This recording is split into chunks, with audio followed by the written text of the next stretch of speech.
ఇవాళ సుదర్శన్ అన్న కాదు, మా గురువు గారు విఠల్ శర్మ గారు. నేను చాలాసార్లు మీడియాలో చెప్పినింటి. అసలు నేను జర్నలిజం ఒక పర్సన్ని చూసి ఓహో ఇట్లా చేయొచ్చా అని నేర్చుకున్నా. అన్న ఇక్కడ సుదీర్ఘకాలం పాటు వార్తా విలేకరిగా పనిచేసిండు విఠల్ శర్మ. ఈయన దగ్గరే నేను పేపర్ వేసేటోన్ని. ఇవాళ ఇదే గ్రామంలో మా విఠల్ శర్మ గారిని, మా అన్నగారిని మీకు పరిచయం చేయాలనే ఉద్దేశంతో, అలాగే మా గ్రామస్తులు కూడా చాలామంది, అంటే నన్ను ఇన్స్పైర్ చేసినటువంటి చాలామంది వ్యక్తులు ఇక్కడ ఉన్నారు. మా సొంత గ్రామంలో ఓ వివాహ కార్యక్రమం ఉంది. ఆ కార్యక్రమానికి వచ్చిన ఆ వివాహం చేసేది కూడా మళ్ళీ పంతులు గారే.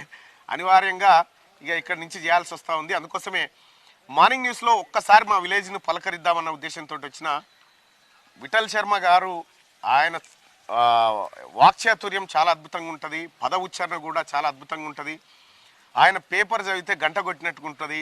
ఆయన నుంచి అనేకమైనటువంటి విషయాలను నేను గ్రహించి ఇవాళ మార్నింగ్ న్యూస్లో మీతో మాట్లాడుతూ ఉన్నా. నమస్కారం అన్న. నమస్కారం. మొదటగా మీకు పాదాభివందనం. రైట్, క్యూ న్యూస్ ప్రేక్షకులకు నమస్కారం.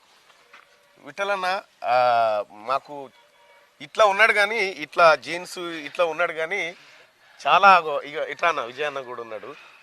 ఇదంతా ఒక బ్యాచ్. వీళ్ళంతా అందరికీ ఇక్కడ మాదాపూర్లో ఉన్నటువంటి యూత్ అందరికీ ఒక ఇన్స్పిరేషన్గా ఉండేటువంటి వాళ్ళు.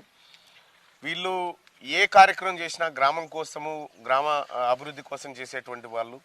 ఇలాంటి వాళ్ళే మా అందరికీ ఇన్స్పిరేషన్. ఇక్కడ చాలామంది యువకులు కూడా ఉన్నారు.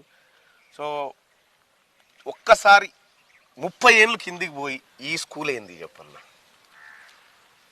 30 ఏళ్ళు దాటిపోవాలి, ఇంకా కిందికి పోవాలేవారు. ఈ స్కూల్ అంటే ఒక అనిర్వచనీయమైన అనుభూతి. అవును. ఇక్కడ గురువులతో దెబ్బలు తిన్నాము, ఆడుకుంటూ ఎన్నోసార్లు కింద పడిపోయినాం, సహచరులు గేలి చేసిండ్రు. అంతలోనే ఇదంతా ఆటలో అరటిపండే అంటూ మళ్ళీ దగ్గరకు తీసుకున్నారు. అదంతా గతం.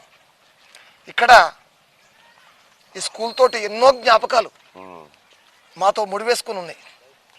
ఈ స్కూల్లో చదువుకున్న వ్యక్తులు మీ ఇద్దరు క్లాస్మేట్స్ అన్న? మీ ఇద్దరు క్లాస్మేట్స్ కదా? అచ్చా, మీరిద్దరు. విజయ్ అన్న అని, లింగంపల్లి విజయ్ అన్న, విఠల్ శర్మ అన్న, వీళ్ళిద్దరు క్లాస్మేట్స్ అంటే వీళ్ళు యంగ్గా కనిపిస్తారు కానీ యంగ్ కాదు. మీ ఎస్ఎస్సి బ్యాచ్ ఏదన్నా? 89. 1989. వీళ్ళు 10వ తరగతి. అంటే దాదాపుగా చాలామంది ఇక్కడ చాలామంది పుట్టలేదు ఆ టైంకి కూడా. అంటే నాకంటే ఒక 9 ఏళ్ళు సీనియర్ వీళ్ళు. కానీ అన్ని గ్రామంలో క్రీడారంగం విషయానికి వస్తే విజయ్ అన్న, విఠల్ అన్న. మా విఠల్ అన్ననేమో మాదాపూర్ టీం ఎప్పుడు పోయినా ఓపెనింగ్ బ్యాట్స్మెన్ ఇక అంతే. అయితే మా విఠల్ అన్న ఇప్పుడు పౌరోహితం చేస్తూ ఉన్నాడు, పెళ్ళిళ్ళు శుభకార్యాలు అన్నీ చేస్తూ ఉంటాడు. ఒకవేళ మ్యాచ్ ఉందనుకుంటే పెళ్ళి అటు ఇటు జరగాల్సిందే తప్ప కానీ మ్యాచ్ని మాత్రం డిస్టర్బ్ కానియకపోతుండే.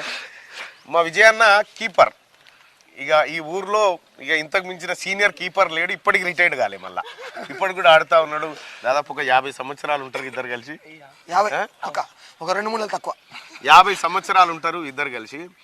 అయితే ప్రధానంగా నేను విఠలన్న రాత్రికి ఫోన్ చేసి రమ్మని చెప్పింది ఎందుకంటే, రోడ్డు మీద కుమ్మర్రాములమ్మ ఇల్లు అని ఒకటి ఉంటుండే.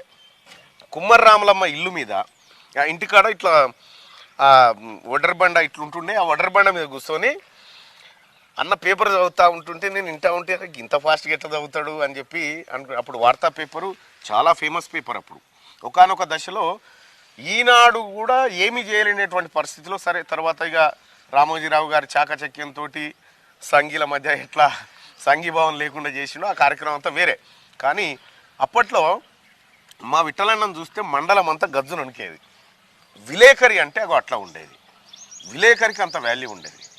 మా విఠలన్న దగ్గర నేను ఈ గ్రామంలో పేపర్ వేసేటువంటి వాడిని, ఇదే స్కూల్లో చదువుకుంటూ పేపర్ వేసేవాడిని. పేపర్ ఎక్కువ శాతం మొదటగా చదివే అవకాశం నాకే వచ్చేది. వీళ్ళే విఠలన్న కూడా అటు ఓ వైపు మంత్రోచ్చారణ చేసుకుంటా పేపర్ వైపు నజరేసేటువంటి అంత ఇంట్రెస్ట్ ఉన్నటువంటి వ్యక్తి. సో ఓవరాల్గా చెప్పాలంటే నేను జర్నలిజంలో ఇది చేయాలని ఇన్స్పిరేషన్ అయితే మా గురువుగారు, మా అన్న విఠల్ శర్మ గారే ఇన్స్పిరేషన్. క్రీడా రంగంలో మా విజయ్ అన్న, మేమంతా వాలీబాల్కి మేమే, క్రికెట్కు మేమే, కబడ్డీకి మేమే, అన్నిటికీ ఖోఖో కూడా అన్నిటికీ మేమే ఆడుతుంటే